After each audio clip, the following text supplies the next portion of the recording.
que quelques jours avant le mois d'octobre, et si comme moi vous êtes un artiste avec absolument aucun instinct de survie, vous vous êtes dit que finalement on n'était plus à ça près en 2025 et que c'était peut-être la bonne année pour faire ou refaire ce challenge.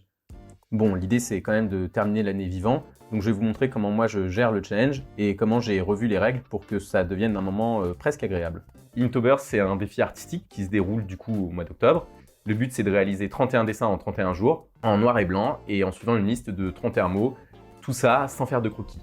Ce challenge il existe déjà depuis plus de 10 ans et il a pas mal évolué. Il y a de nombreux artistes qui se sont réappropriés et encore plus avec la polémique qui tourne autour de son créateur. À chaque Inktober, j'ai un peu la sensation de sortir complètement essoré créativement et je sais qu'en général je prends une grande pause post-Inktober, le temps d'assimiler et de digérer un peu ce que j'ai fait. Pour essayer d'éviter cet essorage créatif cette année, j'ai encore adapté ma liste. J'ai déjà testé la liste officielle et franchement 31 dessins c'est beaucoup trop intense pour moi et c'est quelque chose qui m'avait généré beaucoup de frustration lors de mon premier Inktober. J'avais pas vraiment pu aller aussi loin que je voulais dans mes dessins et j'ai un peu fini le challenge à bout de souffle. Et fois suivante, j'ai fait moins de dessins et plus de pauses. De mon côté, c'est l'artiste Tarmaz qui, dans ses listes, m'a fait découvrir les pauses. Je trouve que c'est chouette d'avoir démocratisé officiellement ça, car elle les affiche vraiment clairement dans sa liste. Ça dédramatise un peu l'idée de ne pas poster de dessins tous les jours, et ça permet de recharger un peu aussi ses batteries en plein de challenges, car on se sait, hein, on commence toujours l'Inktober plein de bonne volonté, et on arrive très vite à bout de souffle.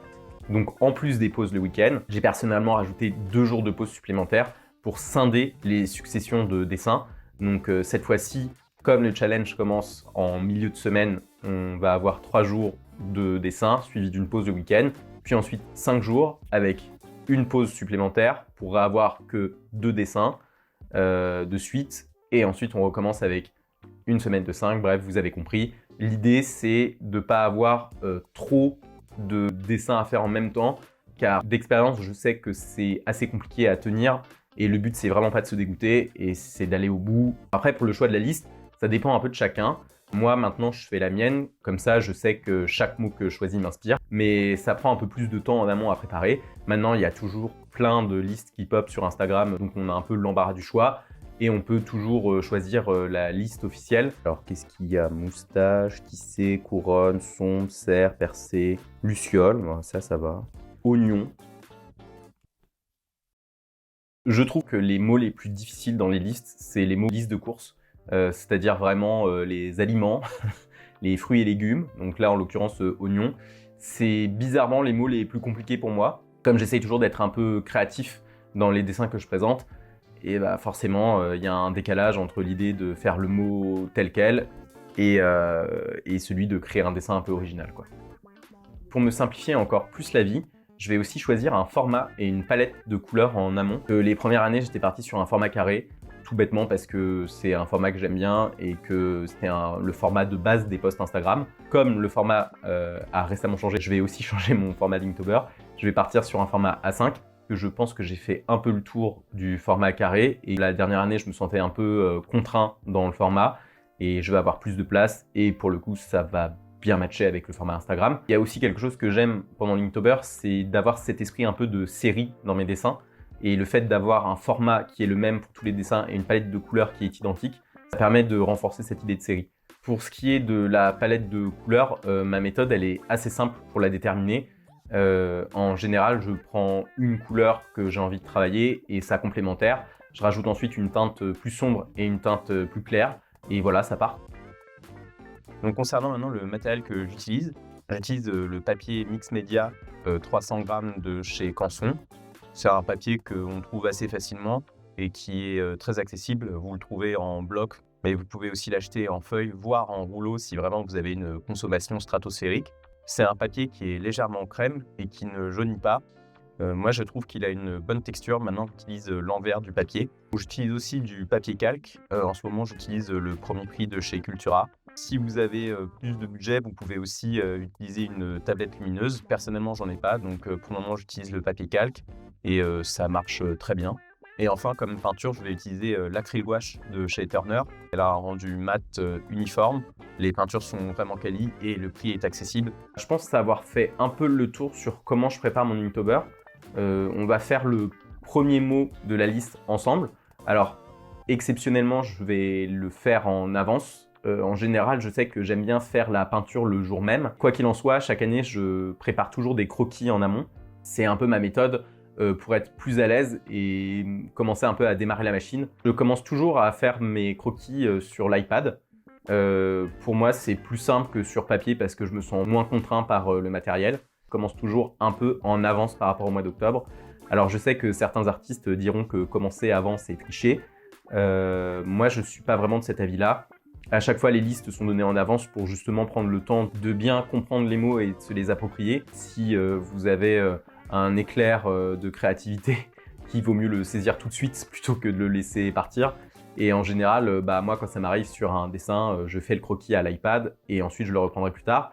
L'idée pour moi, c'est toujours d'avoir 2-3 croquis avant de commencer l'Inktober parce que ça me permet de voir où je vais, ça me permet de savoir si ma palette de couleurs fonctionne à peu près. Pour le premier mot, attrape-rêve, j'ai voulu m'éloigner de l'objet et j'ai essayé de représenter vraiment l'action du mot. J'avais envie de travailler un peu les lumières sur cette illustration avec cette idée d'avoir un personnage endormi dans les bras d'une créature un peu nocturne qui attrape littéralement le rêve entre ses griffes.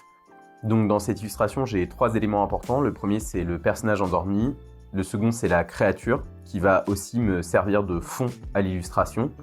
Et enfin, le troisième élément qui est peut-être le plus important, c'est la représentation du rêve comme un éclat coloré qui se retrouve emprisonné dans les griffes de la créature. Je vais imprimer mon dessin en noir et blanc sur un papier et je vais utiliser un papier calque. Ce calque va me servir de sauvegarde de mon croquis, ce qui veut dire qu'à un moment donné dans la peinture, si je perds un élément, je vais pouvoir le repositionner avec mon calque.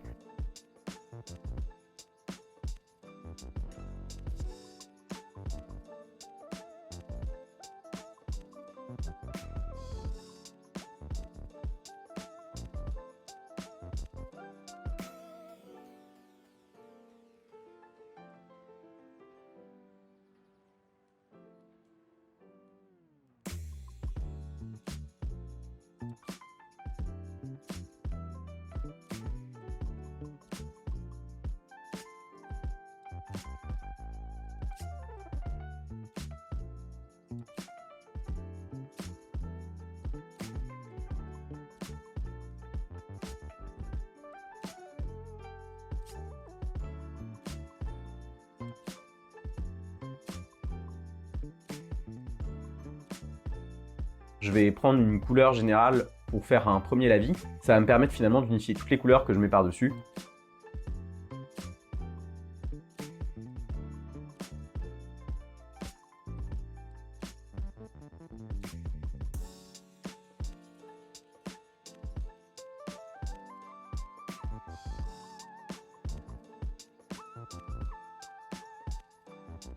Donc ma technique pour peindre, elle est assez simple. Je vais d'abord commencer par les couleurs les plus claires parce que si jamais je déborde, c'est plus simple de recouvrir par une couleur foncée.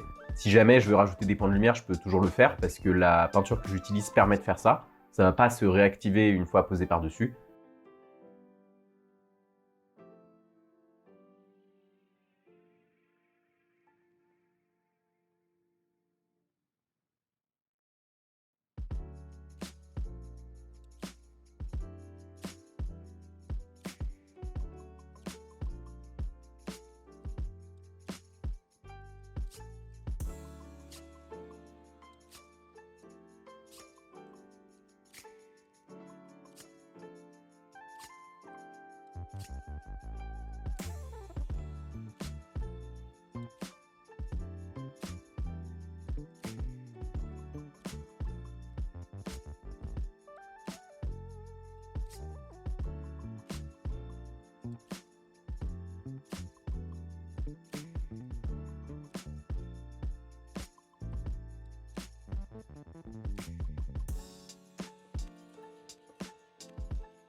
Bon, et bien voilà, la première illustration est terminée. Je suis plutôt très content de ce que j'ai fait. Maintenant, c'est toujours un peu compliqué la première illustration parce que je teste mes couleurs, je les prends en main aussi, donc je sais que sur les prochaines, je vais être plus efficace. Voilà, j'espère que les conseils que je vous ai donnés, ou en tout cas ma méthode, vous aidera. Après, il n'y a pas de bonne méthode et d'unique méthode pour faire Linktober. Vraiment, gérer le challenge comme vous voulez. J'ai créé une liste que vous pouvez suivre, évidemment, et moi je partagerai votre travail si jamais vous suivez ma liste. Ça reste un challenge qui est compliqué, même avec des pauses, donc si vous n'arrivez pas à le finir, c'est pas grave, allez aussi loin que vous pouvez. J'en profite aussi pour vous dire que voilà, moi mes dessins ils seront mis en vente à la fin de Linktober sur ma boutique en ligne. Et pour terminer, sachez que ce challenge n'est pas le seul challenge artistique du mois d'octobre, il en existe plein d'autres. Et si jamais vous voulez garder une vie sociale tout en dessinant, il y a des listes bien plus douces à suivre tout le long de l'année. Je pense notamment à celle d'un artiste qui se déroule au mois de septembre, donc c'est le Slowtember de Megaelod. C'est une liste un peu à contre-courant de Linktober, donc dans le même principe on va avoir des thèmes à suivre mais avec beaucoup plus de temps. Perso, j'ai commencé cette liste l'année dernière, du moins j'avais posté un dessin, d'ailleurs sur un mot liste de course, c'était le mot navet. Et finalement, je suis très content de ce que j'ai sorti. J'ai tous les croquis de près à un endroit, donc peut-être qu'un jour je finirai cette liste. Le mot de la fin, c'est kiffez votre Inktober. Bon courage à tous, parce que je sais que c'est jamais vraiment évident. Et voilà quoi.